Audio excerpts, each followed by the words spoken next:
वक्रतुंड महाकाय सूर्यकोटि समप्रभ निर्विघ्नं कुरु मे देव सर्वकार्येषु सर्वदा। भगवान शंकर, माता पार्वती, भगवान श्री गणेश आणि माता सरस्वती यांना वंदन करून आजच्या भागामध्ये आपण जालंधर नामक दैत्य त्यांनी जो आपला दूत भगवान शंकर यांच्याकडे माता पार्वती ही आपणाकडे नको, ते स्त्रीरत्न मला द्या असा जालंधराचा निरोप घेऊन राहू भगवान शंकर यांच्याकडे गेल्यानंतर आणि तो निरोप भगवान शंकर यांना प्राप्त झाल्यानंतर भगवान शंकर क्रोधाने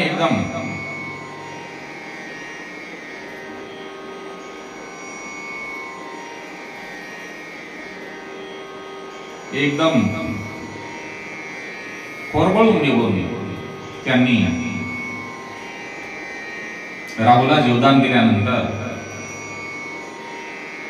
परत राहू तसाच जालंधर यांच्याकडे आला। जेव्हा राहूला जालंधराचा निरोप मिळाला तेव्हा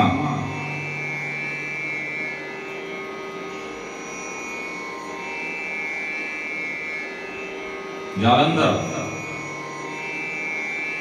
एकदम रागाने क्रोधित होऊन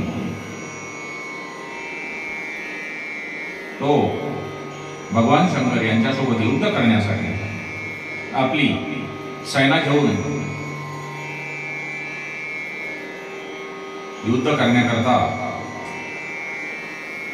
बाबा भोले भंडारी यांना पुकारून त्यांच्यासोबत आपल्या दैत्यांना घेऊन युद्ध चालू केले। त्यावेळी जालंधराच्या आणि भगवान शंकर यांचे जे गण आहेत यांच्यामध्ये एकदम तुंबळ युद्ध चालू झाल्यामुळे शिवगणाकडून जालंधराच्या सैन्यावर होत असलेल्या माऱ्यामुळे सर्व दैत्य सैरावैरा पळत असताना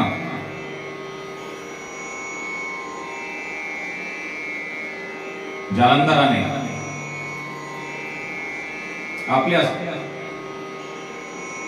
दैत्यांना तुम्ही पळून जाऊ नका, भीती सोडून युद्ध करा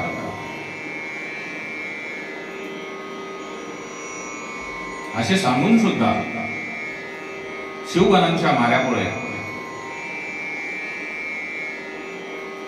जालंधरांचे सैन्य होते, राक्षस होते, यांचा टिकाव लागत नसल्यामुळे सर्वजण येथून पळ काढत असताना जालंधराने त्यांना भरपूर समजावून सांगण्याचा प्रयत्न केला, परंतु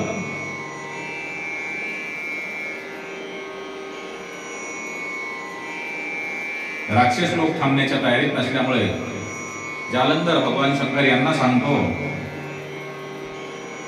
अरे जटाधार्या, तू यांच्याशी काय युद्ध करतोस, तू माझ्यासोबत युद्ध कर असे म्हणून जालंधराने आपल्या हातातील धनुष्यबाणाने 17 बाण भगवान शंकर यांच्यावर आपले युद्ध कौशल्य दाखवून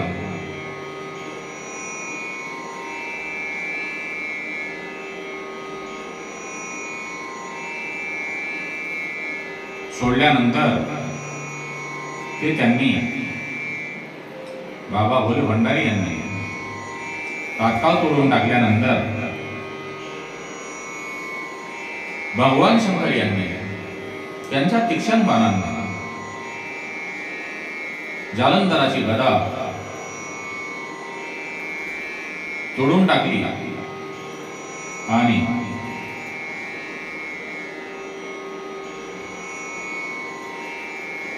जालंधराने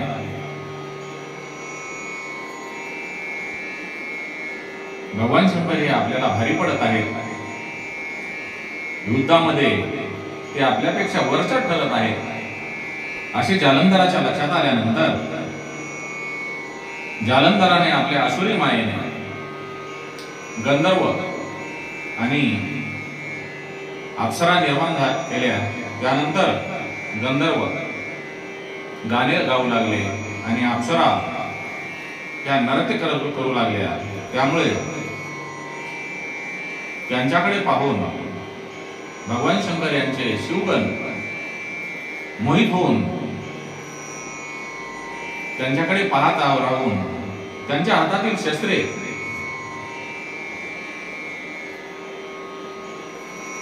गळून पडल्यानंतर जालंधराने पुन्हा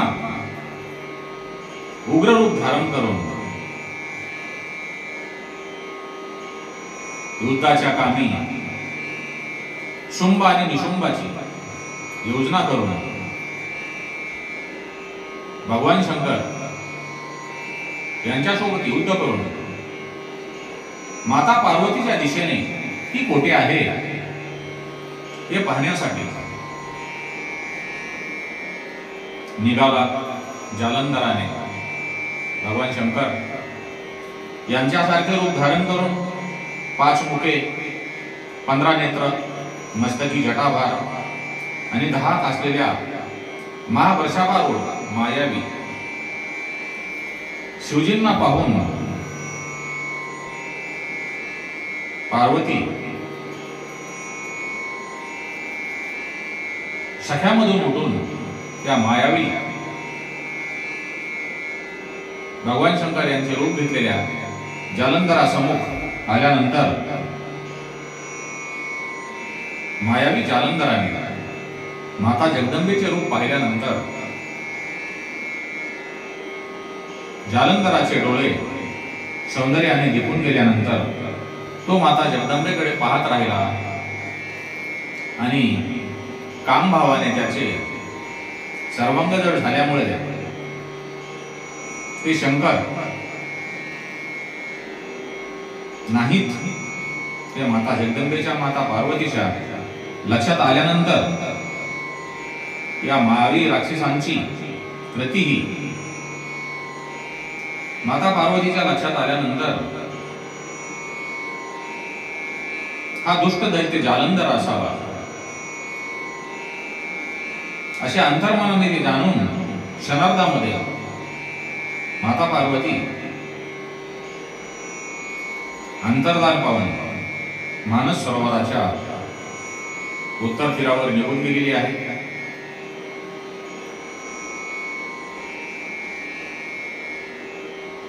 माता पार्वती विजेच्या कडकडासारखी एकदम आदर्श झाल्याचे पाहून जालंधर परत युद्धभूमीवर गेला आणि इकडे माता पार्वतीने भगवान महाविष्णू नारायण भगवान श्रीहरी यांचे स्मरण करून त्यांना प्रार्थना केल्यानंतर भगवान श्रीहरी येथे जगदंबेच्या समोर तात्काळ प्रकट झाले आणि त्यांनी जगन्मातेला नमस्कार करून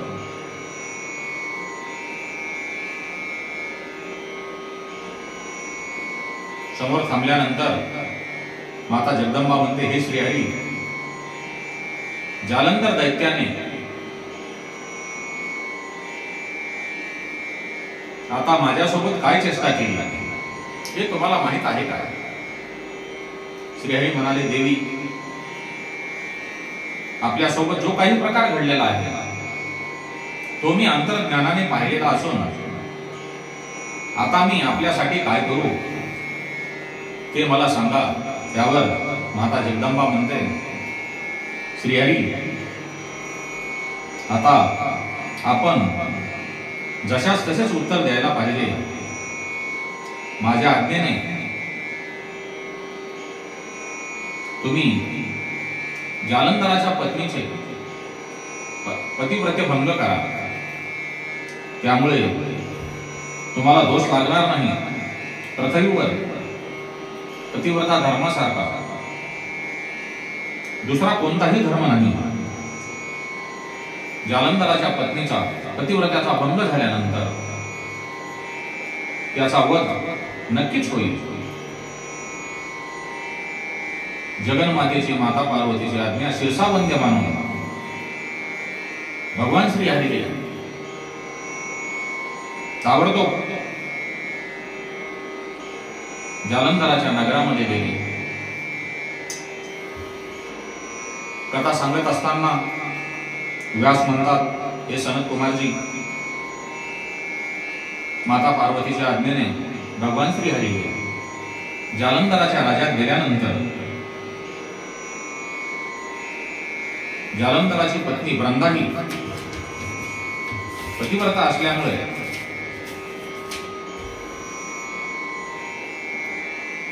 तिच्या पतिव्रतापणामुळे जालंधर नावाच्या राक्षसांचे रक्षण होत आहे. हे भगवान श्री हरी यांच्या लक्षात आल्यानंतर तिचा धर्म भ्रष्ट करणे आवश्यक आहे असे गृहीत धरून भगवान श्री हरी यांनी जालंधर नगरीत प्रवेश करून तिथे मुक्कामी थांबल्यानंतर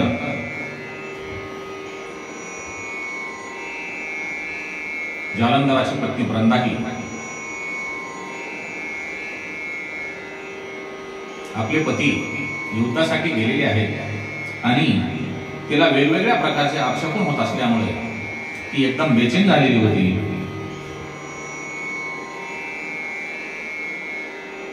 तेव्हा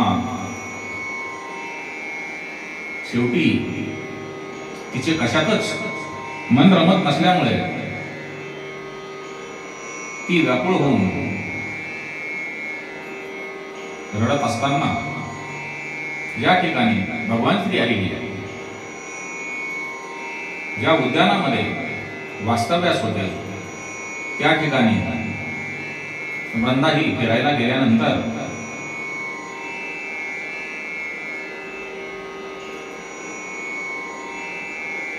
त्या भागेमध्ये तिला सिंहाची तोंड असलेले दोन भयंकर राक्षस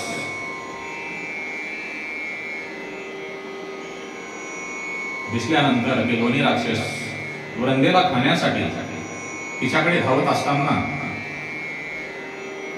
ती आपल्या स्वतःच्या प्राणाचे रक्षण करण्यासाठी इकडे तिकडे पळू लागली.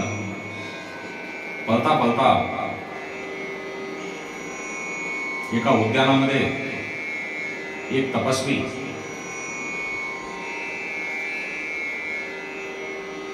तो म्हणजे भगवान श्री हरी हे मौन धारण करून बसले असताना त्यांना पाहताच वृंदेला धीर आला. ती धावत जाऊन त्यांच्या गळ्याला मिठी मारून काकुलतीने म्हणते, हे मुनिराज, मी तुम्हाला शरण आलेले आहे, माझे रक्षण करा. तेवढ्यात वृंदेच्या पाठीमागे लागलेले दोन्ही राक्षसही तेथे आले आणि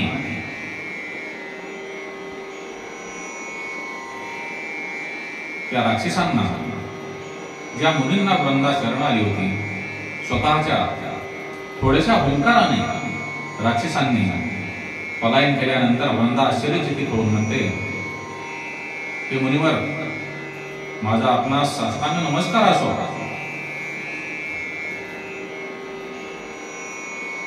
तुम्ही माझे रक्षण केलेले आहे त्याबद्दल मी आपली अत्यंत ऋणी आहे. मला आपल्याकडून काही जाणून घेण्याची इच्छा आहे.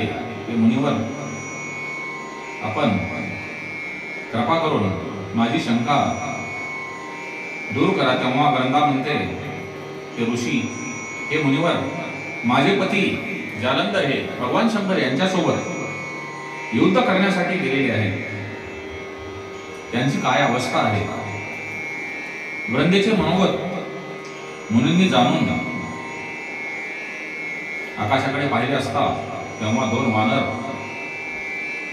अकस्मात उपस्थित होऊन त्यांनी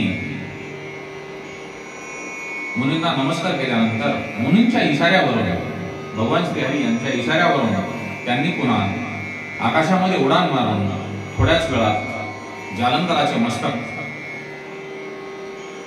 व धड घेऊन तेथे उपस्थित झाले. आपल्या पतीला मृतावस्थेत पाहून वृंदेला शोक अनावर झाल्याच्या नंतर वृंदा एकदम मूर्छित झाली आणि रडत रडत आक्रोश करत असताना परत मुनीच्या चरणी नतमस्तक होऊन, हे मुनीवर, आपण माझ्या पतीला जिवंत करा. माझ्या पतीने भगवान श्रीहरी, भगवान महाविष्णू नारायणाने सर्व देवांना, गंधर्वांना जिंकलेले असून स्वर्ग, मृत्यू, पाताळ या तिन्ही लोकांमध्ये विजय करणाऱ्या माझ्या पतीला कोणी मारले असावे.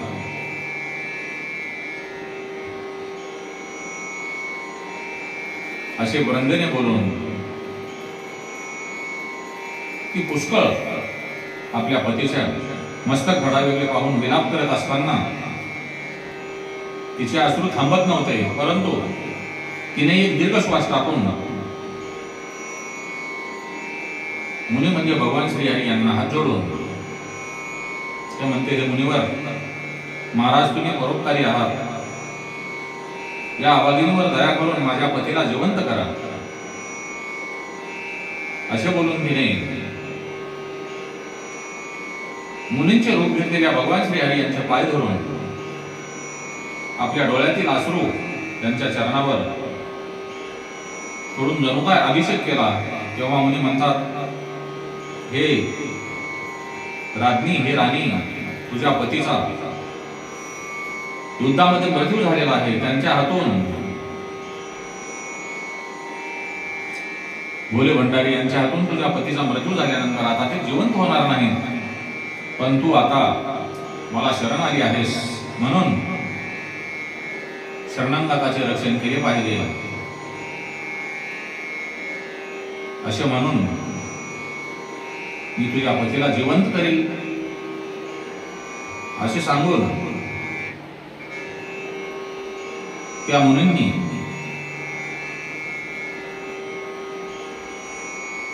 मायावी जे जालंधराचे शिर आणि धड आणलेले होते त्याला तात्काळ धड आणि शिर जोडून जिवंत केल्यानंतर सागरपुत्र जालंधर उठून बसला. त्याने तिला आलिंगन देऊन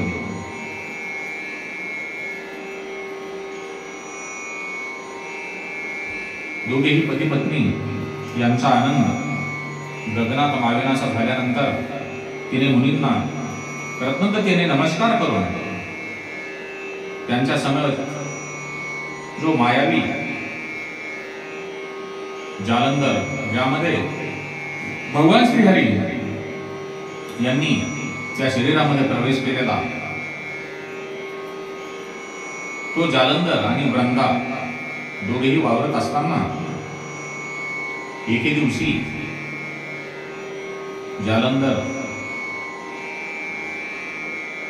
हा जो आपल्या सोबत राहत आहे तो आपला खरा पती नसून जालंधराच्या रूपातील भगवान श्रीहरी, भगवान विष्णू आहेत. ते वृंदेच्या लक्षात आले आणि आपल्या पतिव्रतेपणा भंग झाला या विचाराने ती एकदम दुःखी होऊन रागाने ती भगवान श्रीहरी यांना शाप देते, हे आदमा, तुझा धिक्कार असो. तू मायावी तपस्वी बनलास, दोन राक्षस बनवून मला फसवलेस, कपटाने माझा घात केलास आणि मला धर्मभ्रष्ट केलेस. या दुष्कर्माचे फळ तुला भोगावेच लागेल. दोन राक्षस तुझ्या पत्नीला पळवून नेतील. तिच्या वियोगाने तू दुःखी होऊन रानोवनात हिंडशील, वानरांची मदत घेशील. सर्पेश्वर शेष हा तुझा शिष्य बनेल. मग त्यावेळी तोही तुझ्या बरोबर राहील असा वृंदेने भगवान श्रीहरी यांना शाप दिल्यानंतर आपला प्रतिव्रत धर्म बुडाल्यामुळे वृंदेला जगण्यात रुची राहिली नाही. तिने अग्निप्रवेश करण्याचा निश्चय घेऊन ती अग्नीमध्ये विलीन झाली. भगवान श्रीहरी यांनी तिचा मन वळवण्याचा खूप प्रयत्न केला, परंतु आपले पतिव्रतापणा भंग झाला. ते वृंदेच्या लक्षात आल्यानंतर तिने आपले जीवन संपविलेले आहे आणि तिने आपल्या जीवनाला मुक्ती दिल्यानंतर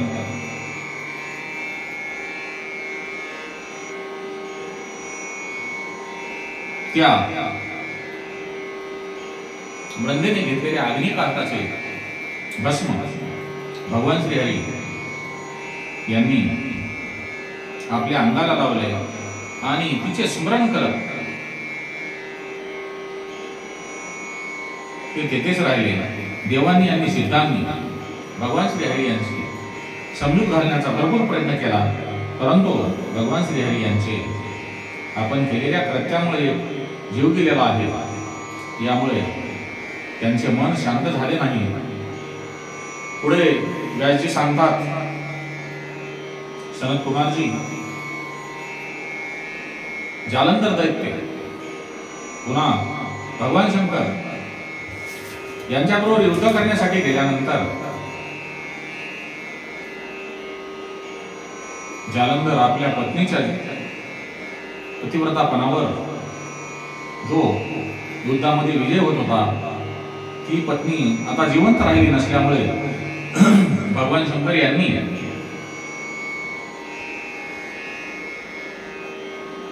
जालंधराचा वध करून देवांना आणि ऋषीमुनींना जालंधराचा वध करून त्यांच्यापासून